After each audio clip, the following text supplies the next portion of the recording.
Good day everyone and welcome back to my channel. My name is Cailyn and this is Foundation First. Today I'm going to do a little story time. And this story time is about a little boy that was at the time 6 years old and somebody that made me learn a lot about discipline and childhood intentions. I once taught this little boy, we'll call him James. I don't think I've ever had a James in my class, so that's a good one. I'm not going to say which year it was because then people will know who I'm talking about. Because maybe there'll be somebody who watches and knows who I'm talking about. But I taught this boy and he taught me a lot about the type of teacher I wanted to be and about just children as a whole. Something that we learn often as teachers is, or lack thereof, lack of learning what to do, is understanding children and the intentions behind their actions and their temperament and why they do certain things. Very often as teachers and as parents, we see children misbehaving as a challenge to our authority.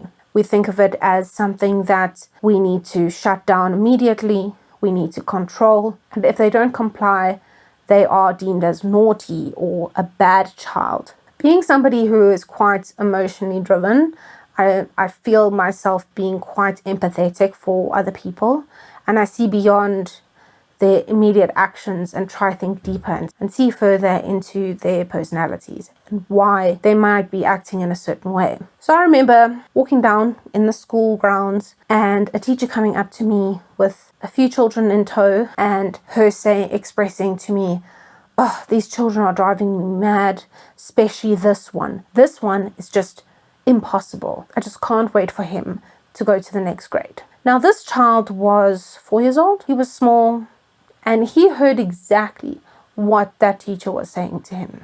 In that moment, I saw him with a cross face. He looked very cross and he looked down at the ground. Now, first of all, I want to remind you that not all teachers are like this, and also that we are all human. And this is a growth that almost all of us have to go through due to how we were raised ourselves. So I don't want you to think, oh, all teachers are bad, or how dare she. You know what? I do want to say how dare she, but at the end of the day, this is why I'm here. This is why I want to drive towards this, because there are adults, parents, teachers all over who say this and don't think about the impact of their words, who can still be wonderful, impactful, strong, caring teachers, but sometimes say something that they don't realize the impact of their words. Then a few months go on, and it just so happens that that child is in my class the next year. I remembered this moment, and to be honest, I was like, oh no, child's in my class, and the person before really struggled. Now I'm nervous. I was told that this child's parents just had another baby, a little baby girl. James was now going from an only child to a big brother, to a little girl. And something that I think we all forget is it's a big change in a child's life when another child comes into the picture. Whether it's one, whether it's another two, whether it's the third, fourth child in the picture. It's an even bigger impact when that child goes from being the only child to being not the only child anymore. That child used to be the only one that got the attention and the need and the care, and now suddenly they're not anymore. And especially having a baby. A baby demands a lot of attention, which means a lot of attention is not directed at those children anymore. This is something that I can talk about in the future on how to mitigate and how to help the process and make it a little bit easier for the family and easier for the eldest child during that process. But today, we're talking about James. James was a very energetic child. He ran around a lot. He loved superheroes and he wanted to be a superhero. And one day somebody came to me and said to me, "Cailyn, your child is going crazy and he's beating another child." He was on top of him and he was punching that child over and over again. Now, obviously, this is terrible. And I thought, oh no, what's happened? I need to figure this out. But also I know the child's temperament. This was early on in the year as well. Call the child over and I speak to him and I say, "James, talk to me. Why are you hitting so-and-so?" And he said, "Because I'm being Batman." So I said, "Yeah, but you can be Batman and you can pretend." And then he said, "Yeah, But when Batman hits, he doesn't pretend, he hits for real. In that child's mind, he was reenacting something, but through that reenactment, obviously a lot of pent-up frustration, and maybe the other child did annoy him, say something that was hurtful, and therefore he lashed out. Does it make it okay for him to punch the friend or hurt the friend in any way? No, it doesn't. Let me say, it does not make it okay. However, we're talking about 5-year-olds. We're not talking about 25-year-olds or 10-year-olds. Okay, big difference. However, we tackle it as it is. He needs to learn why it's not okay to do that. So we tackle it. He was then found hitting another child somewhere else. So I said to him, James, why do you keep hitting people? Why do you keep hitting people? So he looked at me.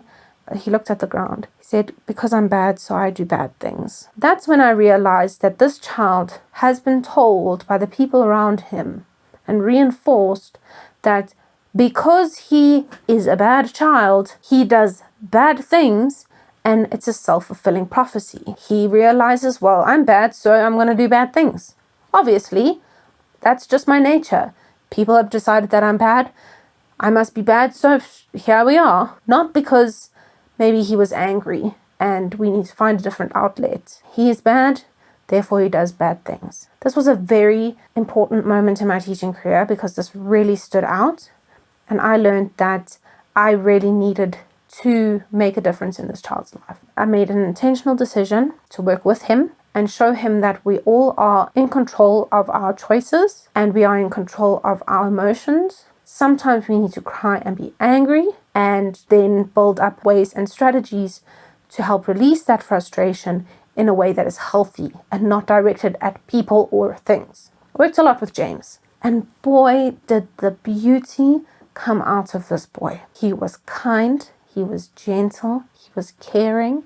He was so excited to tell everybody about his new sister, and all he wanted to do was help out. Yes, sometimes he was very energetic, and often he was very energetic, and he just needed some guidance. But goodness, he had the most beautiful little heart. And it is of my theory that because he's so sensitive, he was affected greatly by people's words, by people's actions, and by the things happening around him. And when you think you are bad or seen as bad, then often that will shut down people instead of bring them up or encourage them, and therefore they begin to act as they are so deemed. This is why in my class and in my house, I will not call a child naughty, will not call a child bad. I will say that they've made bad choices and deal with it in that way, because a choice you can change. But once we say to a child that they are something, they start believing it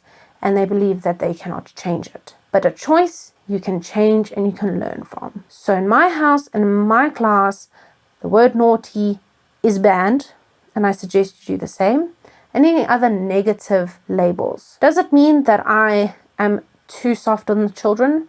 No, it doesn't. I still hold children accountable for their actions in a very intentional way, depending on the action itself and how specific and how strict I need to be at that time. But every single child that has come through my door, I've never called naughty, I've never deemed bad, and those children have found the good in their heart, and maybe some of them may have struggled still afterwards. But I can promise you, once they left my doors, they were happier than when they walked in, because I gave them a chance to be in control of their choices and not be taken over by the label that somebody gave them when they were 3 and acting out. So that is my story. I have many of those.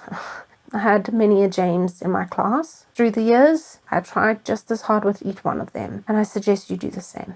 If you enjoyed this video and learned something new, give it a like and subscribe for what may come next. Thank you so much, and I'll see you in my next one.